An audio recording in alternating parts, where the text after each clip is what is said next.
Hey everybody, this your boy Heavy Starch here on 4th of July.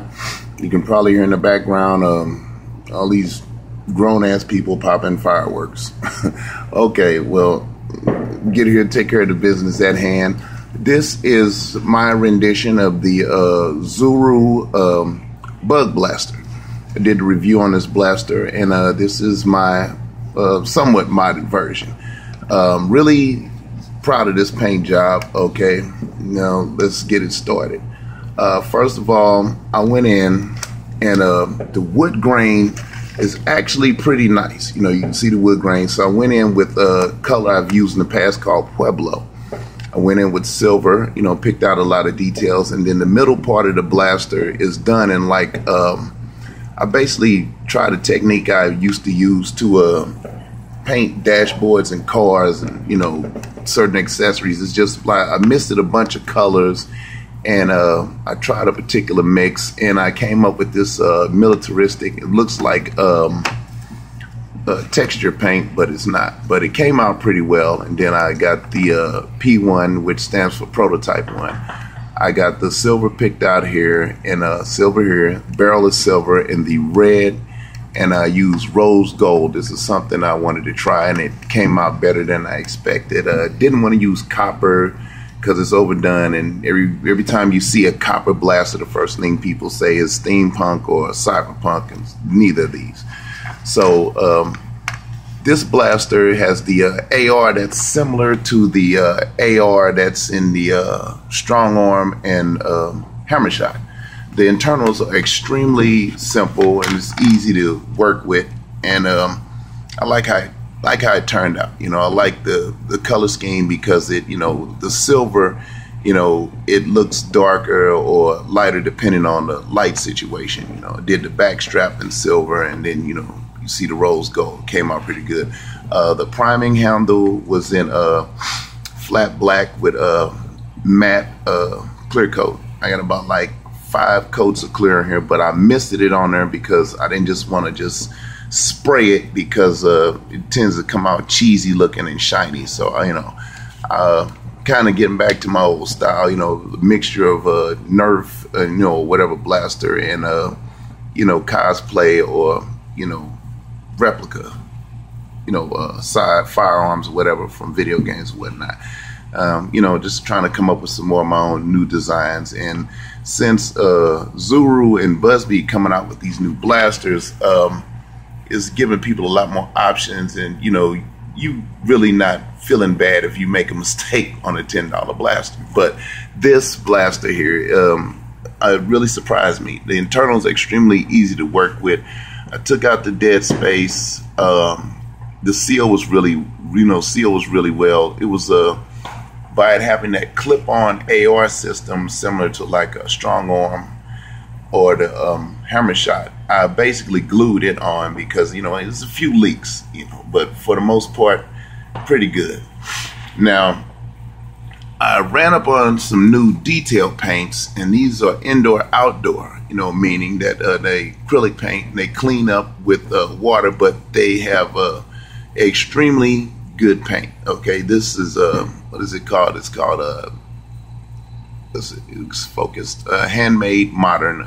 These are at Target, believe it or not, and it's $2.50 for 2 full ounces, and got a lot of color schemes. And I mean, I love the way they go on, and they work great with plastic. You know, as long as you lay down a coat of primer, you know, the detail, and you see it pops. The red, I used the Ladybug red, which is similar to like a fire truck red. So that came out great. Now, this plunger tube here belongs to the Champion. You see it sitting back here. The other one is in pieces because it's waiting to be painted. This was in primer, and I was basically messing around. That's metal tape. I was trying to figure out if I want to, what direction I want to go with the, you know, with the design on this blaster.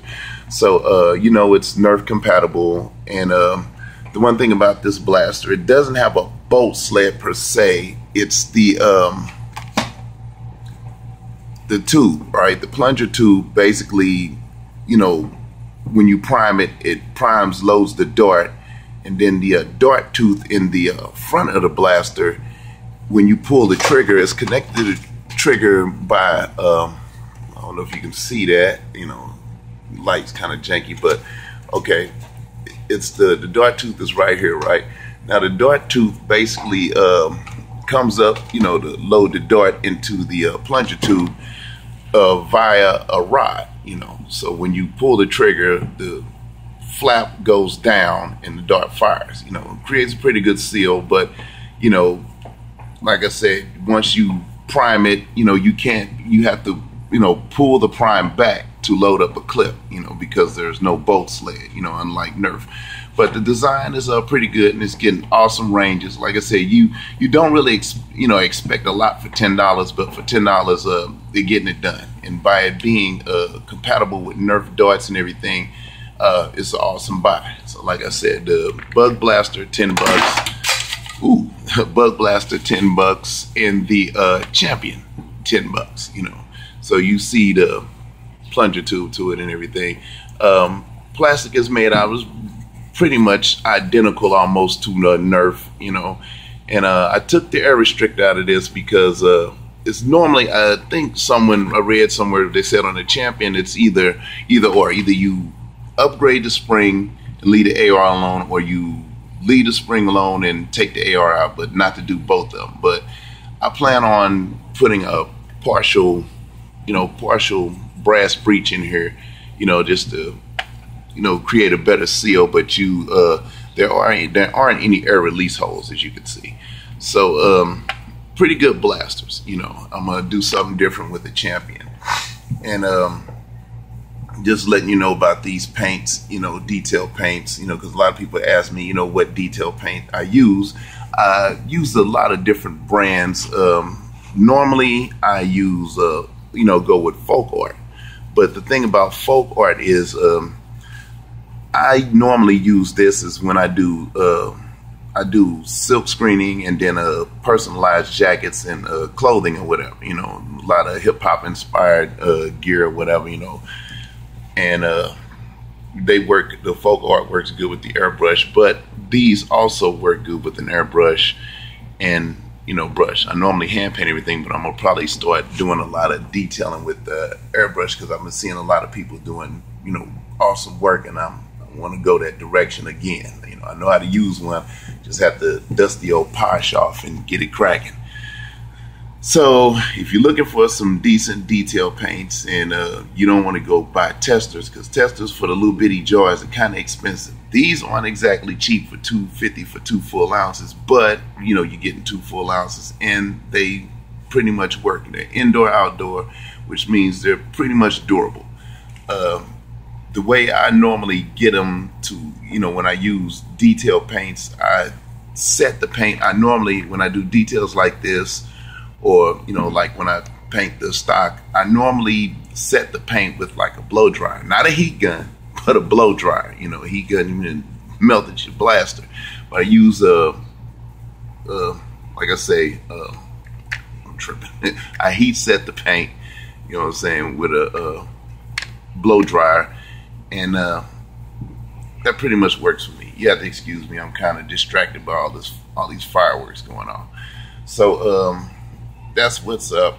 So I'd like to send a shout out to my boys, Psych, Joe the Cass, Rob Poole, Southern Nerf Brisbane, let's see, Derek's Nerf Mods, Andu, Mahomie, Drac, Geek House. Yeah, Geek House. I'm really liking a lot of stuff that's coming from him. Geek House, and Blast Away You. And if I forgot anybody, you know, wasn't my intention. Like I said, you all have a nice holiday. Happy 4th of July, or whatever. Be nice to each other. Like I said, don't hate, congratulate. Peace. Heavy Starch signing out. Ah.